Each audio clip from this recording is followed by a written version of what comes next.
The Trump administration has rescinded $1.1 billion in federal funding to the Corporation for Public Broadcasting, the organization that distributes money to PBS and National Public Radio. And tonight we're looking at how this affects our local TV and radio stations. We'll talk radio in a minute, but first, Jen Gordon, the president and CEO of WTVP PBS, joins us now. Good to see you. Well, it's good to see you too, Mark. I'll tell you, it's been an interesting few weeks since this became official. Can you tell us kind of what's going on here at the station, and are there any changes immediately people might see? Yeah, well, the first thing that we really want to underscore with the community today is that WTVP is not going anywhere. When we look at the national landscape of how the rescission package and the passage of that is affecting the PBS system, it is significant. So we have 330 PBS stations across the country, and those stations can vary in size and how they're licensed. We've got state stations, we have university licensed stations, and then we have community stations like ours here. For some stations, this has an immediate and drastic and very, very dire impact on those stations. So, I've been talking with some of my colleagues across the system, and they are having those very difficult conversations of, can we keep the lights on? How long can we stay operational? We also have some systems or some stations that have been dually impacted if they've also lost state funding in addition to the federal funding. So some stations are looking at not a 15% or a 20% impact, or like we have in our instance a 30% impact, but they're looking at a 50% impact, which is very, very, very difficult to overcome. So the first thing that I think to underscore with our community is that WTVP is positioned uniquely, remarkably well to navigate this next road ahead of us. And certainly it's a mountain to climb, and it's one that we're going to need the community's support to do, but I am 100% confident that we are well positioned for this moment to find a way forward to be here for the next 50 years. I think people might be wondering why we're in a better position than a lot of stations, especially, you look at those stations in Chicago and St. Louis, they're having cuts that are maybe 10%-ish. And they obviously have bigger budgets, but why is a 30% cut not a death sentence for WTVP? Yeah, and that's a good way to word it, because it's not a death sentence. It's a hard cut, right? But we've got a healthy endowment, which in moments like these, you have to have an endowment to give you that runway. Most of the community is familiar with our story that over the last 18 months we were working so hard to rebuild trust with the CPB, which feels a little ironic now because we got that trust rebuilt and now the CPB is in effect dissolving, at least temporarily. But we were able to get 2 years worth of fiscal funding, fiscal year 24 and fiscal year 25, in our bank account mid-May.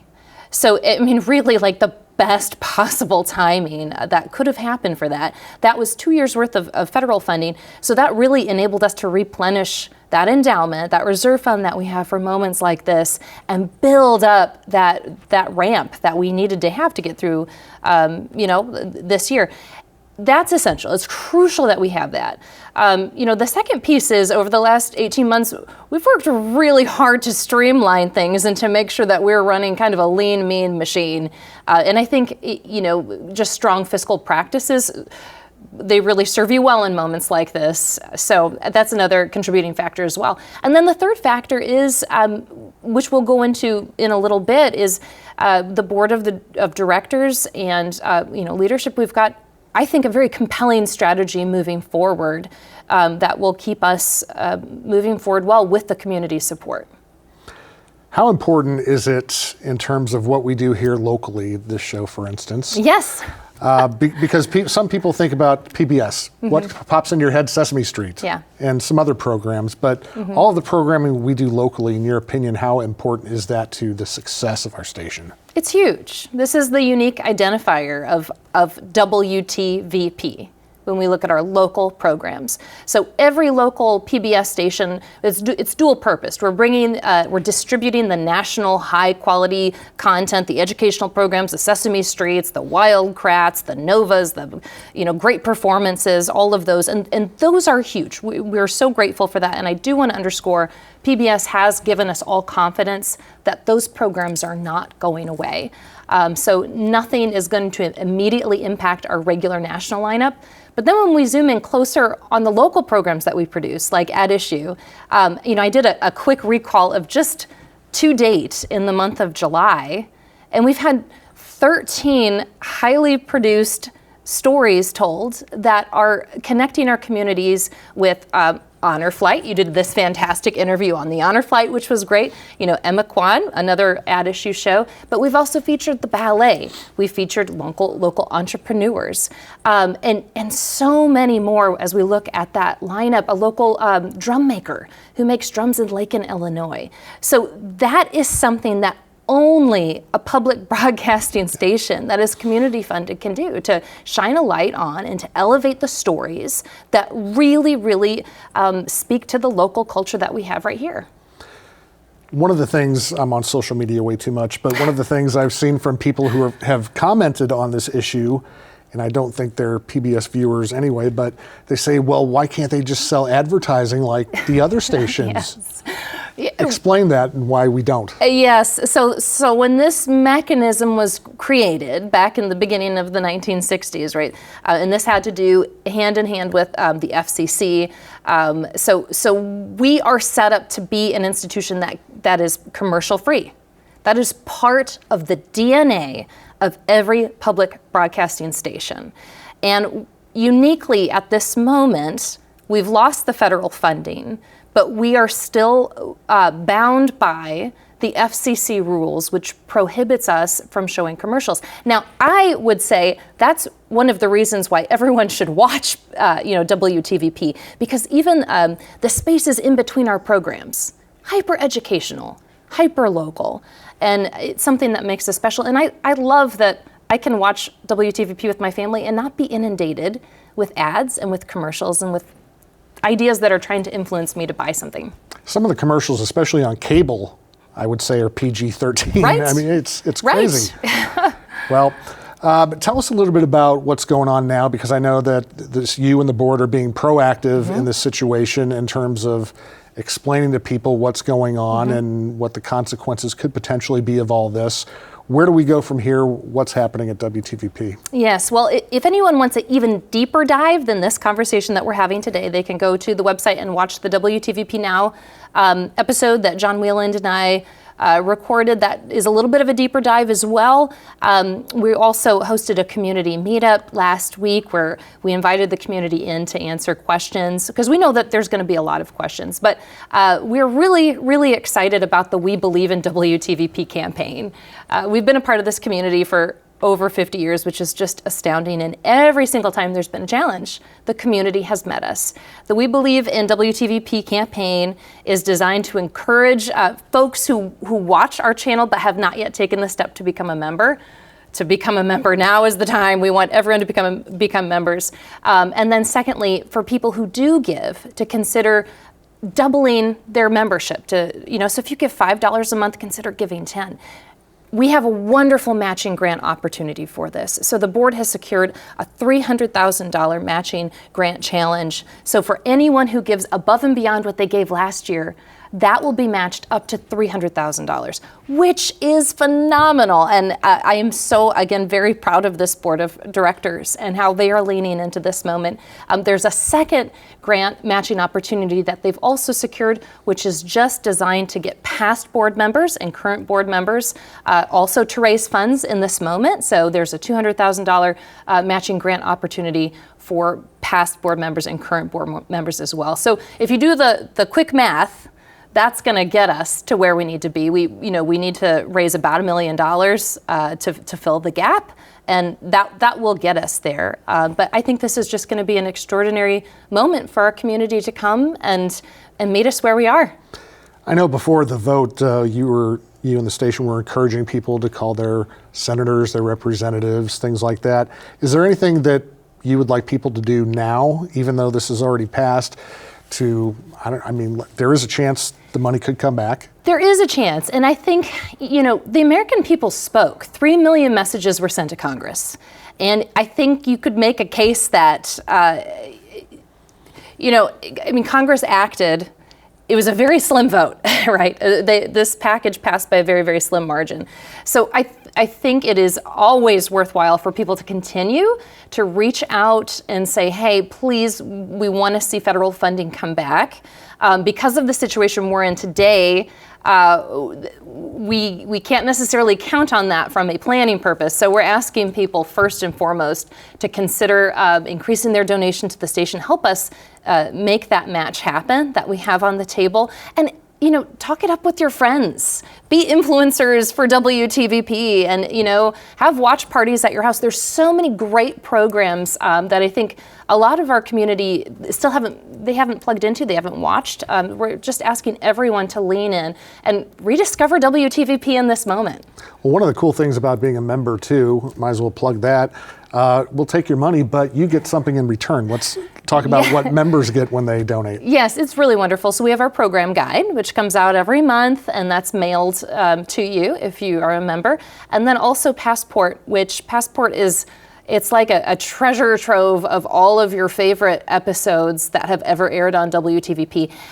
So now, if you just download the PBS app, you can watch a lot of programs. But for instance, if you want to binge watch something, which I know a lot of people like to do these days, say you like to watch All Creatures Great and Small, you can binge watch the entire season if you're a Passport, or I should say the entire series if you're a Passport member.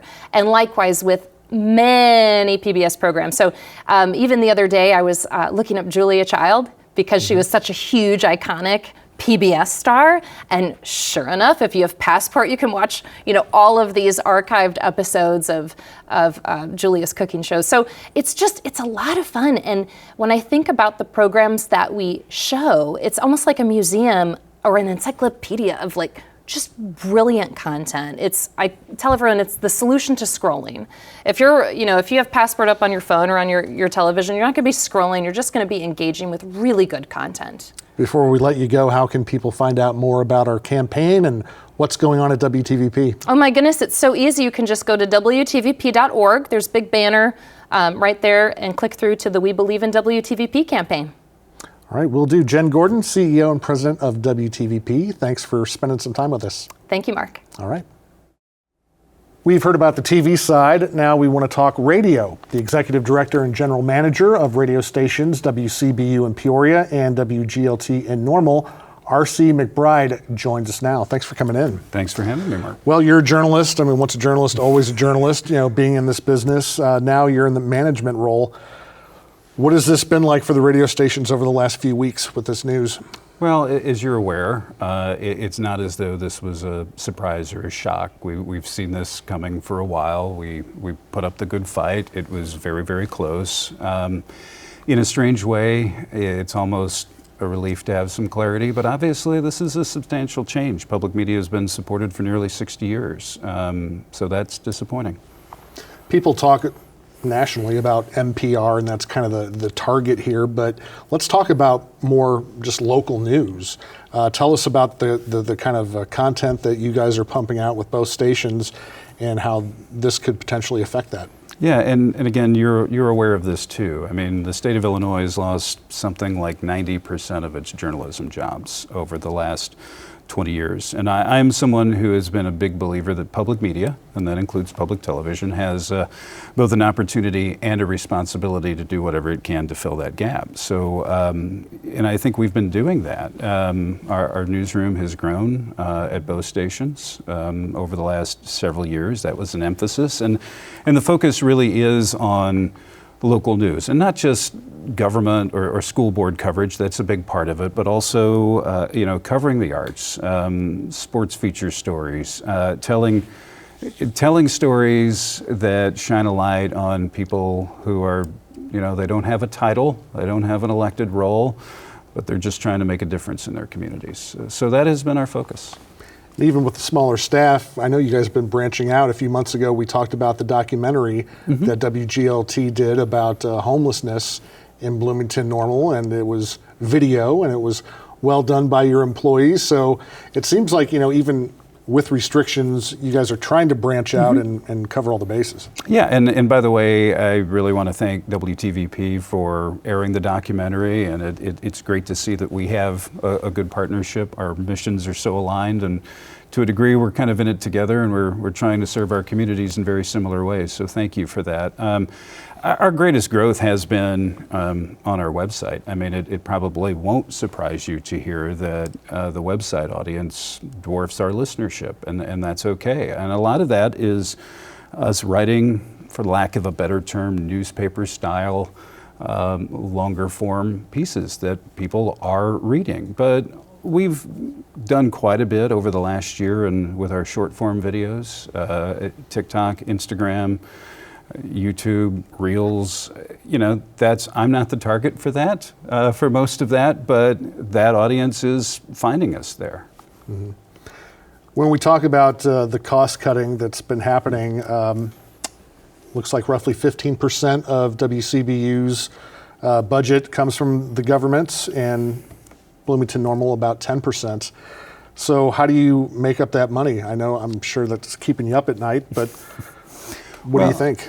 Our communities have always supported us, and I believe in my heart they will continue to do so, but that's also a very big ask, particularly in an era where there are a lot of locally focused not-for-profits that are doing excellent work and also need help. And I do have some concerns that our contributors might get split up so many ways, and there's so many ways that folks can slice that pie. But we have had a little attrition, and I think some folks perhaps saw the writing on the wall with Corporation for Public Broadcasting being defunded. So we are in a position where we are just not going to fill the open positions we have. But that is, if you combine the two stations, that's about a third of our staff. Wow. Well, we know as far as TV and radio, commercial stations aren't going gangbusters either. They're facing some of the same financial issues, not with the government. But when it comes, let's say, if you do have to make types of cuts, do you look at maybe your national programming first before local? I don't know how much more there is to cut there. And again, I'm a big believer at NPR, just as I am a big believer in PBS.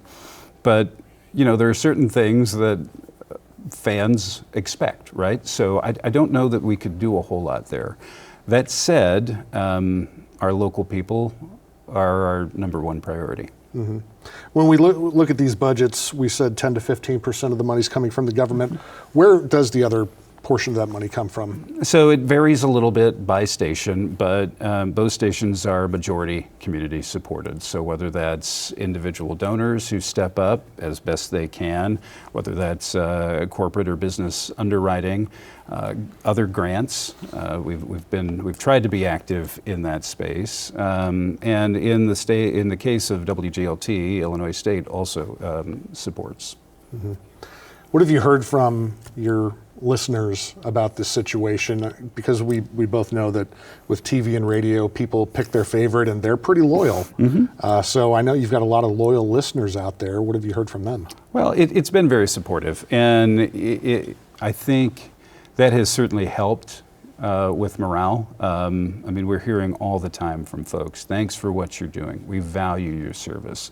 We have seen an uptick in contributions. So for the most part, people have been very, very supportive. Mm-hmm.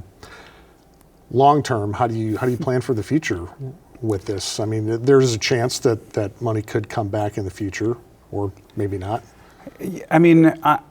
There is a chance, and I don't think we're ever going to stop exploring all of our options. And I'm also somebody who believes that the more diversified our revenue is, the stronger we're going to be. And we're seeing that now, right? I mean, to lose 10 or 15% is a lot better. It's not great, but it's a lot better than losing 60 or 70%, right? Yep. And unfortunately, there are some stations in the system, radio and television, that are losing much higher percentages of their budgets. So we will never stop exploring other ways. As I say, we know our communities have been very supportive, and there is a little bit of clarity now, at least for the next couple of years. But I'm not going to deny the fact that our service will be less as a result of this. Well, things can always be worse. I'm looking at some of these numbers, and in Charleston, Illinois, home of Eastern Illinois University, they have a dual license, so they have public radio and public TV. They're going to lose 80%. Mm-hmm. And not only is that bad for the community, but that's also a teaching school. Right. And it's hard to attract young journalists these days, but really hard if they're looking at numbers like this and going, okay, am I going to learn about TV in a plain old classroom? Mm-hmm. Well, Ken Burns gave an interview on NPR's Morning Edition the day after the final vote last week, and he said something, paraphrasing. Ken Burns is a lot smarter than I am, but he said something, look, meaning Ken Burns, he's going to be fine, right? You know, he's established, he's got a career, people know who he is, he's not going to have any difficulty finding funding to do his next project. But he said what he worries about are the up-and-coming storytellers and filmmakers who now this is an avenue. Corporation for Public Broadcasting funding was a big part of how he got his start. And that 100% applies to journalism. There are fewer opportunities now as a result of this, and we need journalists. I was talking to someone the other day, and they said, well, you know, we've still got newspapers, we've got the commercial TV and radio stations, and one of the things that I told them was, you know, for instance, WCBU does a great job of covering the city council. And while it may not be the sexiest thing in the world, it's the most important thing. Important. And if cuts were made and we didn't have, you know, those council meetings running on your station, I mean, that'd be a real disservice to the community. Well, and I don't want to in any way besmirch, you know, our counterparts or our colleagues who work in commercial radio or commercial television or newspaper, because as you know, there are a lot of really talented, hardworking people who are giving it their best shot every day. But the numbers are the numbers. Again, Illinois has lost 90%-ish of journalism positions over 20 years. All of those entities are much smaller when it comes to staff than they were. Public radio, public television nationally has been growing staff in these areas because we've made a concerted effort to do so. So that progress at best is suspended. Mm-hmm.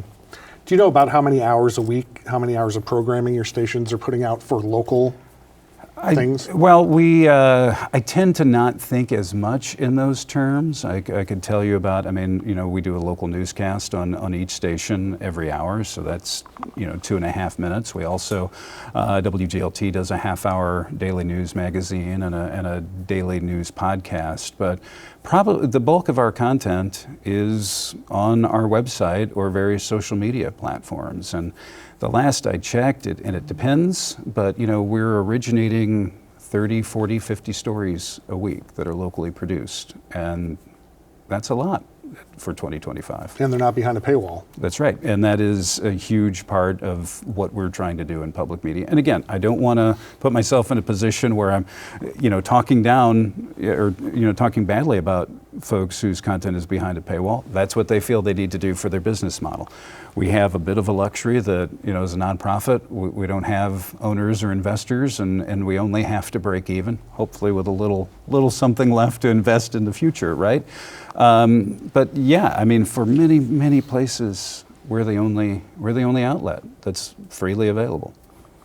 And the nice thing about stations like yours is you're not beholden to a certain length of time. You can do longer form things if you want. You make them longer, shorter. And again, I'm not putting down broadcast TV. I've worked for every station in town.